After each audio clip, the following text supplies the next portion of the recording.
What up? It's your boy I Give a Fit, and today is day 8 of Push Pull Legs, and it's leg day. I'm doing this Dare Beast challenge with my friend Angela Stevens. Make sure you go follow her at Angela Stevens 21 on YouTube and on Twitch. I believe she's on Twitch. So let's get it cracking.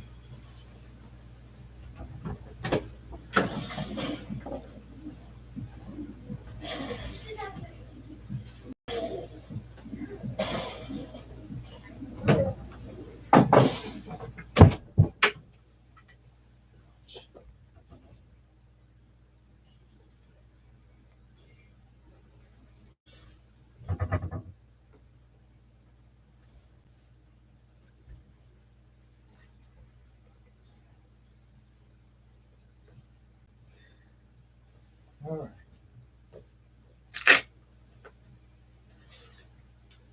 So today is legs. Boom. Regular weighted lunges, 4 sets of 12. 4 sets of 12 side lunges, 4 sets of 16 calf raises, and 4 sets of lunge step ups.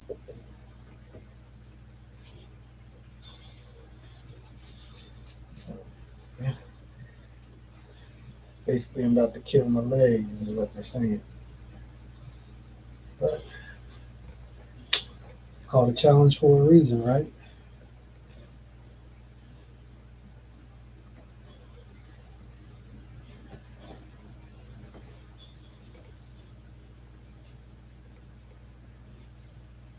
I'm going to listen to some, uh, my thoughts will probably offend you, Michelle Daniel podcast, while we get this workout cracking.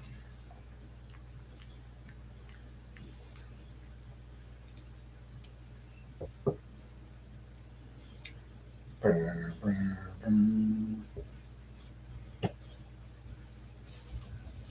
Today's video is sponsored by me and my movie channel and my After Dark channel, where we fly out of the realm of fitness, fatness, and health to pretty much everything else. And right now, we're talking about the new reality show Milk Manor. Oh my god. Please, after this video, click the links below and subscribe. And thank you guys so much for being here. Please enjoy the video. Hello, and welcome back to the early 2000s. Your gusters in your mouth. You and your friend are deep into the discussion of the infamous battle between Lil Romeo and Lil Bow Wow, and who the hell's cuter? All around the word baby fat is smash your butt cheeks. One thing that was very, very popular in the early 2000s was thinness. The thinner, the better. And if you were slightly bigger than thin, you were fat. Remember when we all called Nicole Richie the fat, stupid one instead of the tall, thin, stupid one? Nicole definitely was nowhere near being fat. What a time to be alive, right? So something that I would never think was a thing was fat acceptance in that time. But I started watching True Life on Hulu from MTV, and the episode titled "I'm Happy to Be Fat" came on. How? Wow, that's my booty. So in the episode, we follow 3 individuals who are upsized, or in their terms, fat, and think that they're better off this way. So we have Sharonda. Sharonda's the sweet, soft voiced plus size woman who loves being fat, but her family and friends want her to lose weight because they think obesity is not the healthiest thing. Then we have Mike, the obese gay man trying to find a serious relationship who happens to be very, very popular on Chubby Chaser dating website. It's totally amazing making love to a boy that size. Yeah, it's not working out too well. I know I represent a body type that is very desirable to certain people. There's a thin line between feeling special and being objectified. And then lastly, we have Roxy, who is in college in the 2000s and is trying to start a club that encourages size acceptance, who's also very insecure when it comes to her weight and her overall look. They have to be dead 7 years to fit this dress. So let's start with Sharonda. And Sharonda is not afraid to eat. I have a chicken finger plate, french fries, Texas toast. Hi, I can be out for you today. Can also have blue cheese dressing. A woman of class. I'm a ranch girl myself, but I might have to dabble in dipping my Texas toast in blue cheese. So like I said, Sharonda's whole storyline is she's confident, she loves being plus size, she loves food, and will absolutely never stop eating what she likes to fit a pesky beauty standard. I'm not supposed to eat blue cheese. I think people are afraid to eat the type of food I'm eating because society has told them it's not okay. I would never punish myself and eat things that I don't like just to fit society's term of skinny. Except like many people of the body positive movement today, they will get their nails done, wear certain clothes, and go to salons to make sure their hair is looking fabulous. Count to three. 1, 2, 3. They literally partake in every other beauty standard except for one. So pretty much still following all the other beauty standards so they potentially can find a mate to accept them or find them attractive. Girl, all I see is eyes on me. I feel so good right now. And she has absolutely no problem finding men to find her attractive. Beauty is subjective. And as you will see with the gay fat guy, the bigger the better for some. They absolutely love multiple rolls all over their body. And that guy ended up getting a very, very fit man. He's just adorable. He's really handsome. He's really fat. And he's got a great personality. What more could I ask for? Not as a relationship, as like a little fling, which is not his goal. But he's still got a fit guy. That's nice. That would count for something. So as much confidence as Sharonda exudes, her friends are up her 280-pound butt cheeks about her weight. And Sharonda says when she was smaller, she was still like insecure. She didn't have that moving personality. She didn't have this glow that she has when she's fat, which I personally think the glow is grease, but she thinks that she's so much more just like confident being bigger. If you look at the pictures that I have taken in the past and the pictures that I've taken now, you can tell a complete difference in those pictures from everything. My face is low. She also says the weight gain was just, it just kind of happened. Like it was a natural thing. And her friends are like, that's stupid. So you're saying when you were a size 2 and 4, God said, look, Sam, You don't since wanna you go? gain this weight, to lead the way, you're going to be the fat Moses. To lead the way, you're going to be the fat Moses, fat Moses, fat Moses. She tries to tell them that this is her. I'm better now that I'm fat. I'm more confident, which means it's better. And I get a lot of attention from men, which means it's better. And I'm healthy. I'm a healthy fat. I am healthy. There's no way they can say I'm going to drop dead quicker than a skinny person. Just because that fat person died from a heart attack don't mean this will. Just because that fat person had diabetes don't mean I will get it. Just because I go to the drive-thru and order a chicken finger plate, French fries, Texas toast, and smothered in blue cheese dressing multiple times a day, 7 days a week, doesn't mean I'm going to get problems like all the other people that do what I do. I'm special. I'm pretty. Yeah, they're not going with it. So I'm happy that you're fat, but I don't care what you say. Excessive weight gain is unhealthy. So Sharonda and her friends go shopping so they can find clothes, and Sharonda can prove that being fat is absolutely no different than being thin. She does this by being upset that she can't find cute clothes like her smaller friends. If I go to my section, I will not be able to find a dress in my size.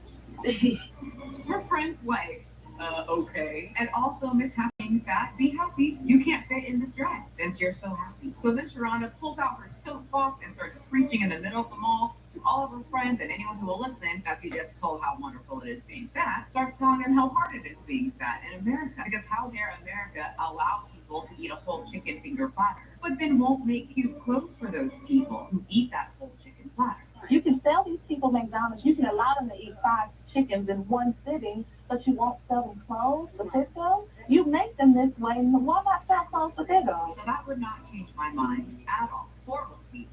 0 out of 10. And her friends, it didn't change her friend's mind either. They should be naked. You chose to gain weight. And like many of the fat acceptance individuals of today, she leaves her friends, goes off to the corner, and starts crying. I mean, I don't want nobody to tell me, well, this is an option. You chose to be this way. I know. It sucks when people hold you accountable for your actions, right? No one forced you to drive to the drive-thru and order everything off the menu. That's on you. That's your choice. So then, Sharonda, the healthy 280-pound woman, goes to the doctor to prove how healthy she is.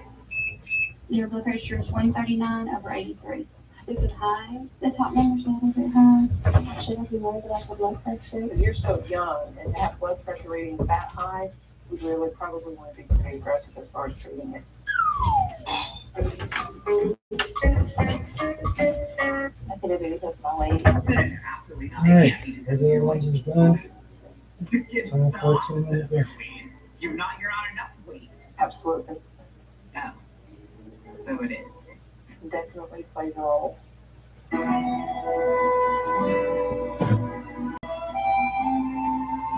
a very sad day for her, and she can't get mad and threaten the doctor's job because it's the early 2000s. People aren't super delusional yet when it comes to obesity. Twitter won't become what it is today until around 2012, and TikTok is nowhere near being created. So instead of her rolling out of the office, buying shoving it in her face that proves that they hate her how that she eats, even though we already know like Tess Holiday. She just sits there as the doctor runs through just a few risks that obesity does for your quality of life. And instead of going home and reflecting on the information that she just got, because she is not in fact as healthy as she thinks, and all the Texas toast, blue cheese, and excess weight is going to catch up to her as she ages, she instead says, well, I don't have those things now, so. I know there is associated with weight gain and, the things that they say could happen with you being overweight, but I don't have the diseases, so. I told you, they just ended it at so, and she drives off. That's the end of her whole story. Just kidding. She actually comes to the realization that she needs to at least get activity in. Hey, fine. Saying okay. Talking to the doctor helped me realize that I do need to lose weight. You get on this one. I get on this one. I don't want diabetes. And that's great. So Mike, the very, very large, lovable, fat gay guy, his story was the whole trying to find love on a FH site. I'll cover him in another video because there's some updates that I want to get to. But let's talk about Roxy. I personally like to think that Roxy was one of the first pioneers of fat acceptance when it comes to college. Before the Caitlin Eclair, Kat Pazé, the fat acceptance teacher at Massey University, who got the lead of obesity-related problems and complications. Before her, there were the Roxys of the world, trying their best to get just a size acceptance club started. Not a class, not this whole movement, just like a little club of fat people getting together. I want to start a size acceptance group here on campus. And I'm trying to find enough support out there to prove that we deserve to be a club. In a world that's not the most accepting of even someone being slightly bigger than Ben. Yeah, it was as awkward as you think it was. We're trying to become an official club, so we need as much support as we can get. So, do you guys have any questions about what the size acceptance movement is about? Yes. Sounds good. What sounds good, Jeff? He doesn't care, and the way the worker just takes a bite of his little school lunch, he knows he's about to let loose at least 10 bad jokes the moment this chick turns her back. Anyway, no one cares. We're basically promoting positive body image on campus. So, do you guys have any questions? Not really. So then, to get people interested, she comes up with a great idea. She will just set up a table, and people will come up to her and ask, what's this table set up? And then she'll tell them about fat acceptance.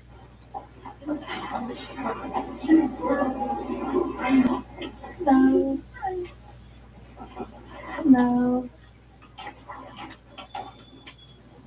Yeah, no one was really interested in that either. They thought it was weird. And from all the interactions, it just looks like people were like, why is this fat chick trying to talk to me? We don't want to pass with that. Like I said, people were very different when it came to fat chick trying to say that fat is beautiful, or we all are beautiful. Back then, we all were not beautiful. There was only one type of beauty. So another quest she must take is proposing her fat person club to the student senate. And it's a bunch of Sarahs, Tommies, and Chelseas. And most of these people are all thin and fit, but my favorite one is the slightly heavier girl, which nowadays would be classified as a small fat. Yeah, I know my term. And she's looking like this. It's crazy. And they all Those are a little bit harder than regular all ones. these questions. You thought of a different, maybe calling a group a different name. I'm having a problem trying to process all of your goals. What would you define as success? Yeah, it's very awkward. I have to say, she did a very good job. Unless she stood up tall, you could tell that she was nervous. But most of you would probably be nervous if you had to give a proposal in front of people looking at you like Lindsay. I have to do that with my investors, and there's only 2 of them. And they're generally nice men, but it was still very scary. And they still look at you like, some of them don't even have beards. They just have to rub their chin and really ponder. So I feel her, I feel for her. And you know what? Lindsay's Club is more about body positivity, how it started out. Just because someone isn't traditionally attractive doesn't mean you need to treat them horribly. You're a bad person if you do that. I really liked it, but everyone else thought it was kind of weird, and they were just kind of well, we'll vote on it, and we'll call you later. Who else? I'll contact you tonight and let you know the results. So she just has to kind of sit there and wait, and her other problem is that, well, there's this guy in theater club. His name's Patrick Steinman, and she kind of likes him. He makes her heart flutter, skin turn pink, and her heart giggle, little girl. If listen in because I giggle so much. Well, let's get started. Parentheses. It's ridiculous how nervous I am when it comes to boys. By the way, that's not his last name. I made it up. Don't go look for him on Instagram. I don't know his last name. But if you find any of these people on Instagram, tell me. I couldn't find anyone. And if you do, this is me high-fiving you. Thank you. And it's kind of cute, but also she's trying to do this thing where she steps out of her comfort zone and be more confident, which is great. But she expresses to her friend that she wants to ask him out, but she's not good at reading guys. Like, are they just flirting with her, or are they just reciting scenes together in theater class? Parentheses. And her friend's like, oh my god, you have to do it. How did rehearsal go? Rehearsal was pretty good today, but I don't know how I don't know if he's like flirting or if he's just being like Patrick, or if I should be like, hey, or I don't know. Take a risk and go for it. And when I watched the full episode, all of their interactions seem very friendly or awkward when she starts to get flirty. But she ends up taking her friend's advice and asking Patrick Steinman out on a date, and it just solidified my theory that Patrick is not into her, and also proves her theory right. She's not the best at reading men. The reason I wanted you to walk with me today is because I don't know how to put this exactly, but I kind of like you. I was wondering if maybe you wanted to go get dinner or hang out something. Sure. It was the most insecure, low-confident ask-out proposal, and then the most weakest, I really don't want to say it, so I'll say, sure, acceptance of that proposal. That was really sad to watch. I felt very bad for her, but also you can't force people to find you attractive until 2022. He ended up avoiding her after that, and they never went out. But the board did call her back, and she got approval for Everybody is Beautiful Club. After we talked about it and talked about, the pros and cons of bringing the club on campus, we really want to have the Night Beautiful project, the club on campus. So congratulations. Okay, thanks so much. Have a nice night, Zach. Oh my gosh! So that's great. Roxy, you didn't get the guy who thought you were pretty enough to go on a date with, but you got a club that will eventually morph into a movement to force guys like Zach to tell you that you're pretty on the internet. Anyway, thank you guys so much for watching. I will see you guys next time. And don't forget, I have 2 other channels just for you with more content out of the fitness, fatness, and health realm that we stick to on this channel. All links below. And I will see you guys next time. You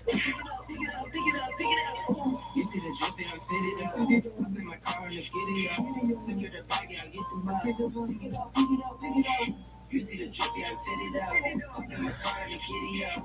Secure the bike, yeah, get the bike. Pick it up, pick it up, pick it up. I went on the flex and stretch on. People who are all in the edge on.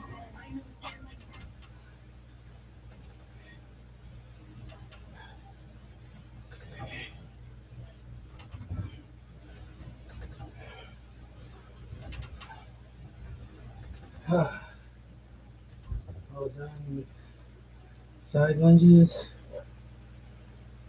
Now it's 4 sets of calf raises after my 2-minute break.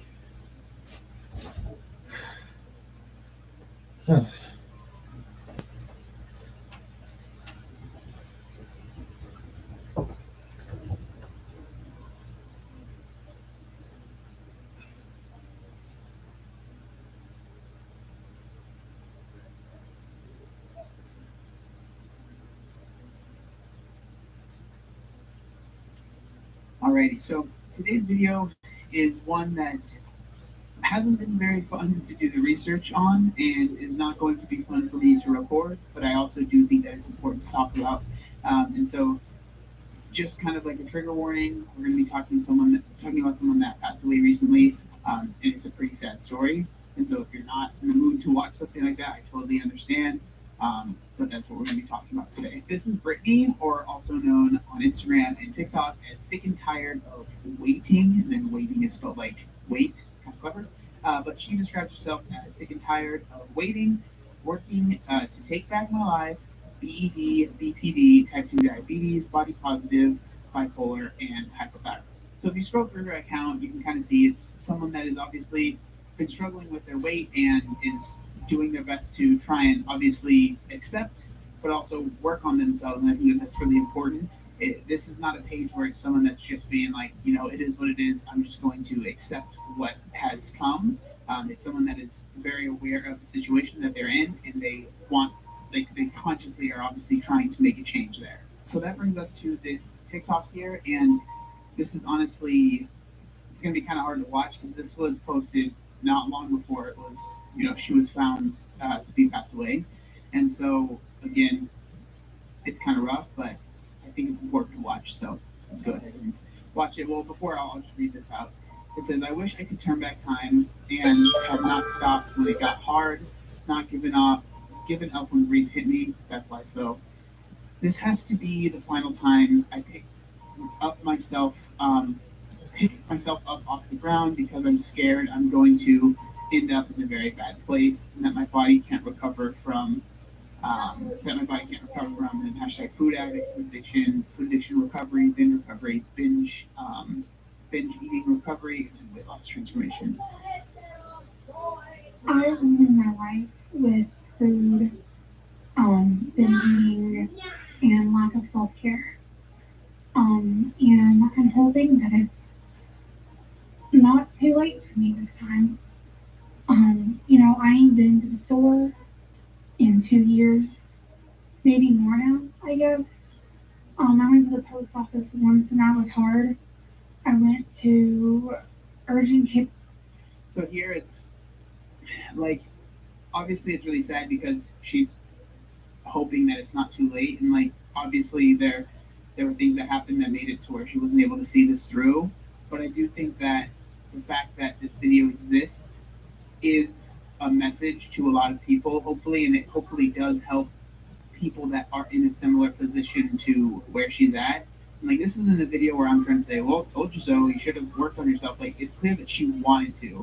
And I think that it's really important when people talk about food addiction or people that have struggled with their weight, have struggled with eating. It almost feels like people are just, it's like, just figure it out. It's easy. It's not, right? Like, it's clear that this is someone that has probably worked for the majority of her life trying to figure those things out. And for whatever reason has failed time and time again. That is something that so many people deal with, right? And so it's not just, at the end of the day, it's not just as simple as you just gotta want it. Because it's clear in this video that she wants it, right? And like, if you're someone that has struggled, you know what it's like to want it and then just feel like it is impossible to achieve. So I just hate that type of rhetoric that seems to be spreading. People that struggle with their weight and aren't able to lose it, it's just because they didn't want it hard enough. Like, I can't even explain how it feels being someone that struggled with your weight your entire life, how much you wanted it.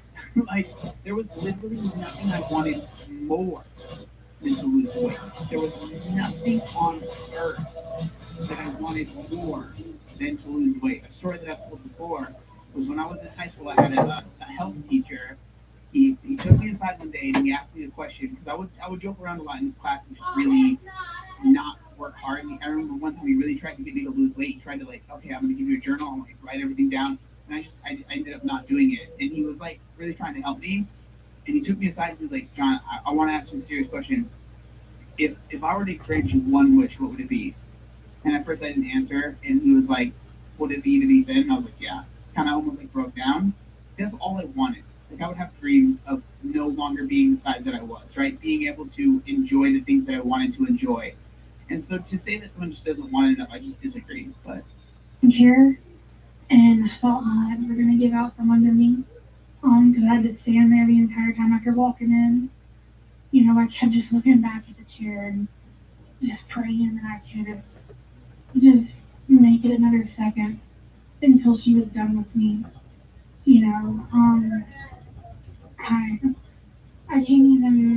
I couldn't even probably go check the mail right now. Between, the growth I have in my fupa, so not my apron, but my pelvic region. It's about 30, 40 pounds now. I go in January to see what it is, because apparently there has been a big misunderstanding where my doctor thought I was having issues with my apron. But no, it is the growth below that I have to physically move when I walk. So here, this is obviously something that I've said many times. And as you can see, actually, right here on the right, Tess Holiday commented, "I'm sending you love," right? When I talk about health at every size, obviously Tess is one of the big, she's one of the big players in that kind of movement. But this is one of the things that I agree with wholeheartedly.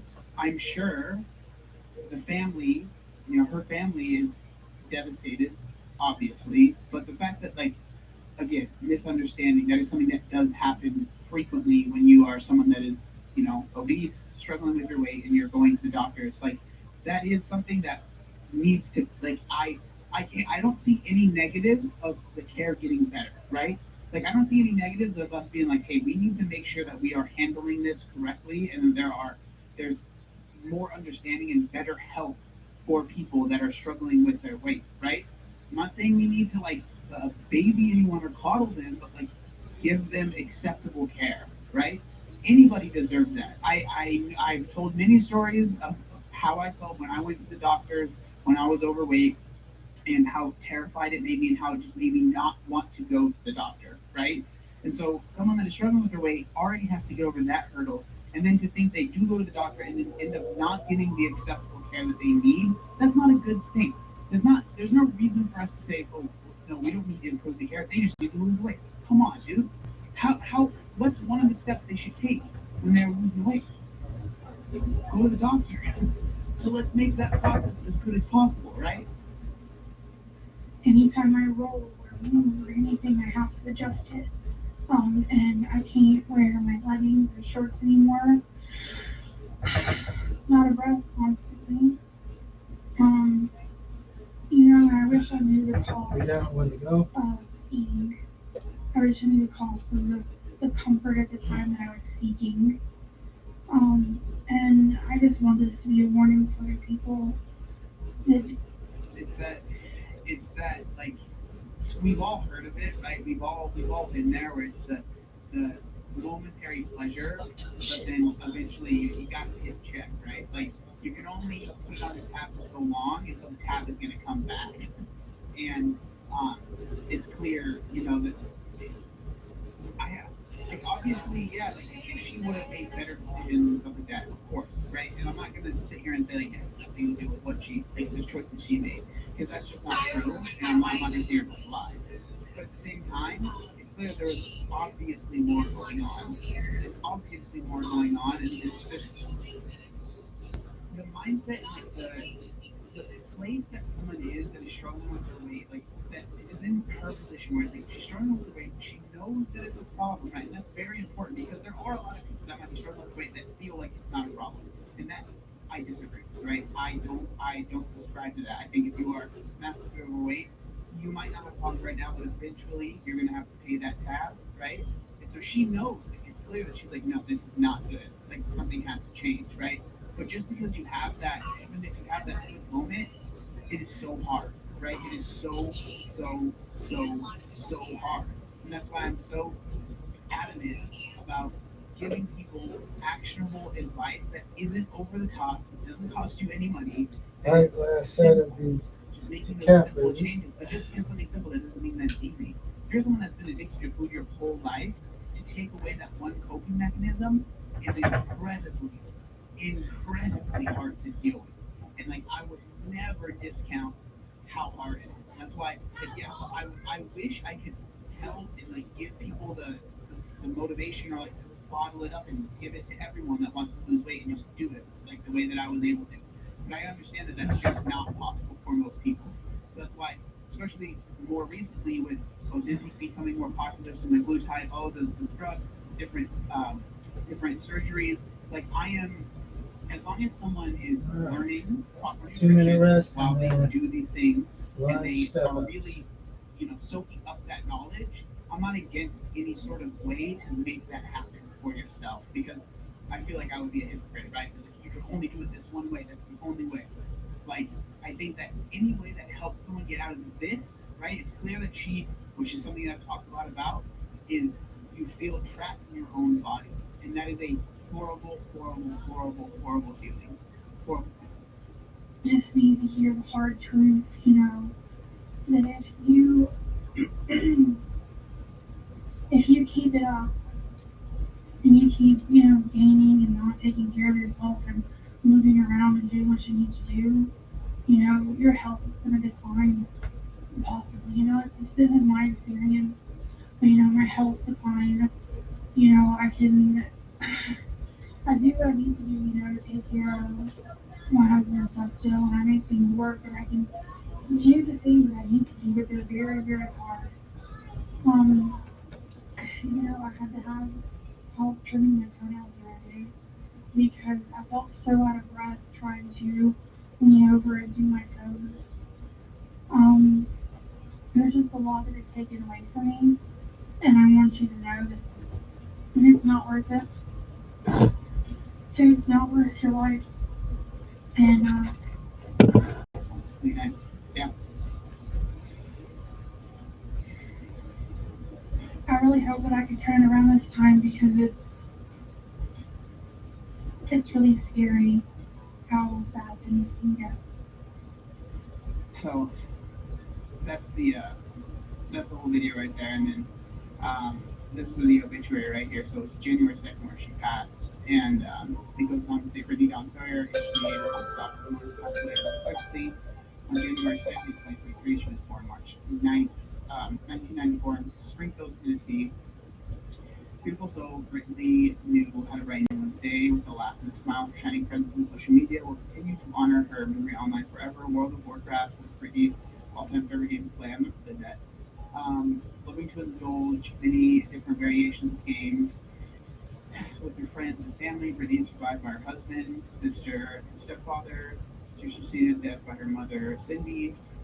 She is a sun in the midst of the dark night sky, a wife, best friend, caregiver, and daughter, always putting everyone ahead of herself. That right there is, I think a lot of us can relate to that, that's life. Yeah.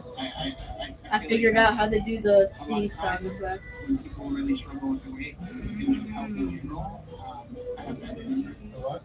The stink sound effect from SpongeBob. That are struggling with their health currently, and when I read that, I was just like, but so we'll forever continue to honor That's becoming. It's this quote: "As a single footstep will not make the path of the earth, so a single thought will not make a pathway to the mind. All right. To make a deep mental path, we must think over and Last over exercise. This one's going to be a the little kind tough, of but thoughts we wish to dominate our I'm in lives." the home stretch right now. So at the end of the day, the reason that I wanted to share this story is one, it seems that she wanted this story to get out to as many people as possible, right? Like to share, like, hey, this is not something that I'm happy with, and I want to change, right? Sadly, that wasn't able to happen for her. Hopefully, more people will see this video and they'll be able to. Maybe it'll help them, motivate them to make some sort of change for themselves. Now, with body positivity and health at every size, one thing that I really agree with them is like your body isn't everything, your physique isn't everything, the way that you look isn't everything. But where I disagree is that your body, you only get one of them, right? And when that starts failing, you have nothing, right? Like you lose everything if you let that one thing go, right? So What job do you go?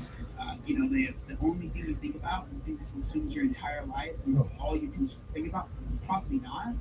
But it should be.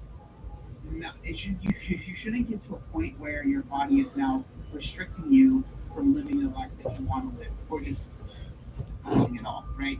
Like if your body is shutting down so much to where that's happening, obviously that's a problem, and that's I really worry that the people that get really deep in the health at every size or body positive movement as we get older, these issues are going to come to light probably for a lot more people, right? That tab is going to need to be paid, and I don't want people to end up in similar positions, and I'm sure she would agree with that as well. So that's the video. I really hope that the family's doing okay. It's a really sad video. But if you are watching this and you are struggling, I just want to say that I do believe in you. There are a lot of people that have been able to make a change, that have been able to change their lives, that have been able to live long and fulfilled lives after making that lifestyle change. And there are tons of ways to get the weight off. You can go without any sort of natural. Look up diets. You can look up some sort of surgery. You can look up some sort of medical intervention, whether it's whatever it might be. There's a lot of options out Two there. down, two to go. Really think hard before you take any of the more serious options, because there are a lot of options that don't have really many side effects that work really well, right? Like natural or whatever. But I'm not against getting any sort of help that you need. But to Brittany, and your family, I'm really sorry that this happened. But I hope that your message that you wanted to share at the very end is out there.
Three down, one to go.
Alright.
Last set. Take my ass to bed before I go to work.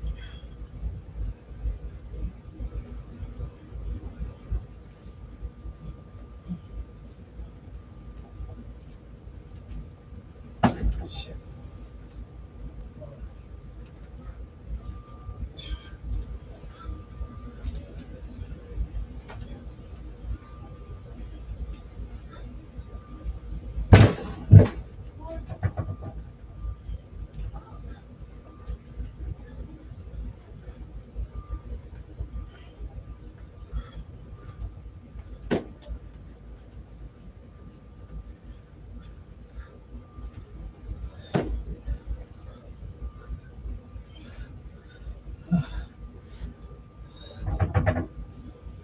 All good.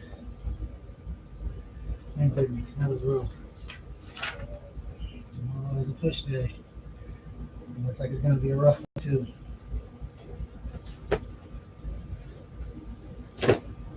All right. See you tomorrow.